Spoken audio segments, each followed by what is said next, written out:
নমস্কার বন্ধুরা, আশা করি সবাই ভালো আছেন। আমি খুব ভালো আছি। গেট রেডি উইথ মি একটা নতুন ভিডিও অনেক দিন পর এসছে, তাই ভিডিওটা পুরোটা দেখার অনুরোধ রইল। তো ভিডিওতে আমি ভেবেছি একটা নতুন লুক ট্রাই করব কাজল দিয়ে সৌন্দর্যটা বাড়ানো যাক। তো যে ব্র্যান্ডটা আমি ইউজ করেছি দেখে নিয়েছেন, কে বিউটি মানে ক্যাটরিনা ক্যাফের ব্র্যান্ড। আর ক্যাটরিনা ক্যাফের ব্র্যান্ড মানে বিউটির ম্যাটারে এগিয়ে 100% সিরিয়াসলি কাজলটা খুব ভালো। আমি অন্যান্য ব্র্যান্ডও ট্রাই করেছি, তাদের থেকে বেস্ট। আর দেখে নিন আমাকে দেখে নিন কেমনভাবে আমি কাজের মধ্যে ডিস্ট্র্যাক্ট হই, দেখে নিন। এটা অভ্যাস আমার, কিন্তু এত সুন্দর মিরার যদি থাকে, মানে এই যে পেছনে ব্যাকগ্রাউন্ডের চিকিটা, এটা আমার খুব পছন্দ। যাই হোক, মেইন টপিকে চলে আসা যাক।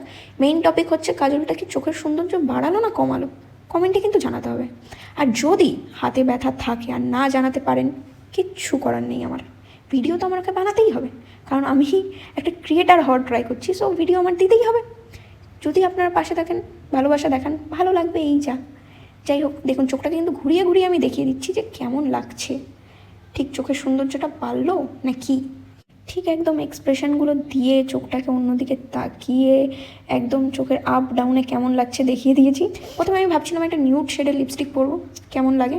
বাট তারপর আমার মনে হলো নিউড শেডটা ঠিক মানে মানাচ্ছে না, একটু ফিকা ফিকা লাগছে। তো আমি ভাবছিলাম যে প্রথমে যে মানে কাজলের সাথে ডার্ক শেড না পরাই ভালো। বাট তারপরে আমি দেখলাম ডার্ক শেডটাই এত সুন্দর স্যুট করলো, মানে আমার কাছে অন্তত মুখটাকে ফুটিয়ে তুলেছে এমন লাগছে। আপনাদের কাছে কেমন লাগছে, প্রথমেরটা না দ্বিতীয়টা, এটা বলবেন, বললে সুবিধা হবে। নেক্সট টাইম কোথাও রেডি হয়ে গেলে সেই লুকটা ট্রাই করব। যাই হোক, আমি সিম্পল মেকআপ খুব পছন্দ করি। আমার এই ঘষাঘষি করতে ভীষণ কষ্ট। বিশ্বাস করুন, চোখে মুখে জল দিয়ে মুখটা মুছে যদি বেরিয়ে যাওয়া যায়, তাহলে আমি সেটাই করব। যারা আমাকে পার্সোনালি চেনেন তারা এটা খুব ভালো করেই জানে। যাই হোক, ভিডিওটা যারা পুরো দেখেছেন তাদেরকে অসংখ্য ধন্যবাদ এবং ভালোবাসা। আজকের মতো এখানেই সমাপ্তি, আবারও দেখা হবে। ততদিনের জন্যে টাটা, বাই বাই, ভালো থাকবেন।